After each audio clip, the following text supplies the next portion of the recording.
शिल्पी घर के काम से फ्री होती तो बोर होती, जिसके बाद उसने घर में ही दुकान खोलने की सोची। अरे ये इतने सारे कपड़े, अरे बहू क्या करेगी इनका? माँ जी, मैं घर में बोर होती हूँ तो सोचा सामने के कमरे में कपड़ों की दुकान खोल लूं। घर का काम भी हो जाएगा और 4 पैसों की कमाई भी। अरे वाह वाह, ये तो बहुत ही अच्छी बात है। मैं भी तेरी मदद कर दिया करूंगी। वाह माँ जी, तब तो मजा आ जाएगा।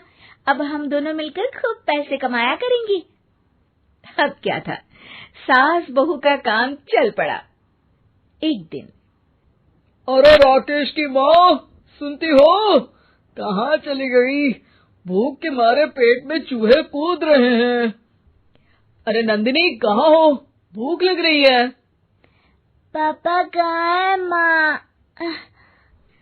पता नहीं बेटा, भूख लग रही है। आज तो किसी ने चाय भी नहीं पूछी। तभी सास बहू घर के अंदर ढेर सारे सामान के साथ आती हैं और वो भी हंसती हुई। अरे वाह बहू, ये तो बड़ी अच्छी मार्केट दिखाई तूने। बड़ा ही सस्ता सामान था। हाँ माँ जी, और ये सामान हम डबल पैसों में बेचेंगे, मजा आ जाएगा। अरे बहू, भूख लग रही है, कुछ खाने को दे दे। माँ क्या बात है, आज किसी ने पापा को चाय भी नहीं दी? अरे बेटा, अब 40 साल में तेरे पापा ने क्या चाय बनाना भी नहीं सीखा? अरे बेटा रहने दे अब इस बहस को। तुम लोगों ने वैसे बनाया क्या है? बहू परेशान हो जाती है और सास को अकेले में लेकर जाती है। माँ जी, आज तो हम लोगों ने खाना ही नहीं बनाया। अरे बेटा, बाहर के छोले भटूरों से पेट इतना भर गया कि याद ही नहीं रहा कि घर में ये लोग भी हैं खाना खाने के लिए। अब क्या किया जाए? तभी घर में एक महिला आती है। जी, वो सुना है आप लोगों की यहाँ साड़ी बिकती है, जरा दिखाएंगे क्या? हाँ हाँ, क्यों नहीं। माँ जी, आप इन्हें साड़ी दिखाइए, मैं तब तक पिताजी और इनके लिए खाने का इंतजाम करती हूँ। सास उस औरत को लेकर सामने वाले कमरे में चली जाती है जहाँ उन लोगों ने दुकान खोली थी। वहीं बहू भी किचन में चली जाती है। अब इतनी जल्दी क्या बनाऊं? पापा जी तो खाने के लिए भी बैठ गए हैं। आइडिया, मैं खाना बाहर से ही ऑर्डर कर देती हूँ।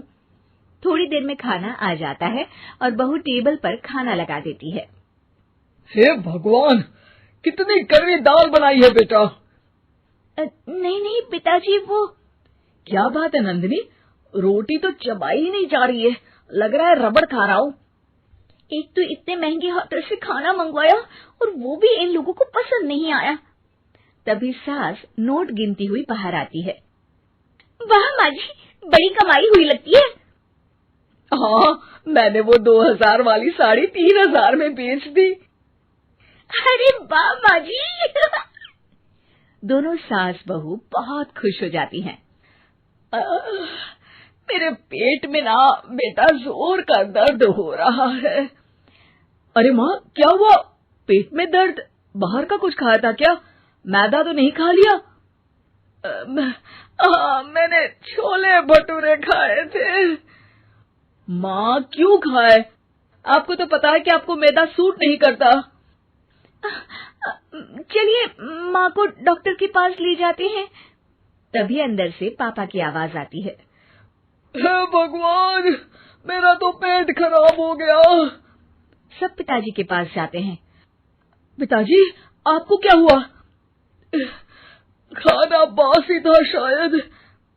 अरे पिताजी, नंदिनी जानती है कि बासी खाने से आपकी तबीयत खराब हो जाती है, तो वो ऐसा क्यों देगी, है ना नंदिनी?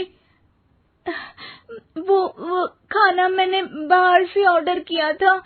मैं और माँ दुकान का सामान लेने गए थे, इसलिए खाना नहीं बना पाए। क्या नंदिनी, दुकान के चक्कर में तुमने तो सारे घर का हाल बिगाड़ रखा है। चलो अब माँ और पापा को लेकर अस्पताल चलते हैं। अस्पताल में जाने पर डॉक्टर कहते हैं, हाँ, इन दोनों को तो एक दिन के लिए एडमिट करना पड़ेगा। क्या? क्यों? पेट ही तो खराब है ना। हाँ, तो घर ले जाइए ना, अगर लग रहा है कि कोई बड़ी बात नहीं है और हम सिर्फ पैसा कमाने के लिए इन लोगों को एडमिट कर रहे हैं। नर्स, जरा इन लोगों को बिल तो दे देना। चलिए, मैं आप लोगों को पैकेज पैकेज समझा देती हूँ। जब बहू के हाथ में बिल आता है, हे भगवान, 60,000 रुपए! इतना तो मैंने कमाया भी ना था। अब समझ गई कि कमाई के चक्कर में घर के लोगों की सेहत के साथ मैं खिलवाड़ कर रही थी।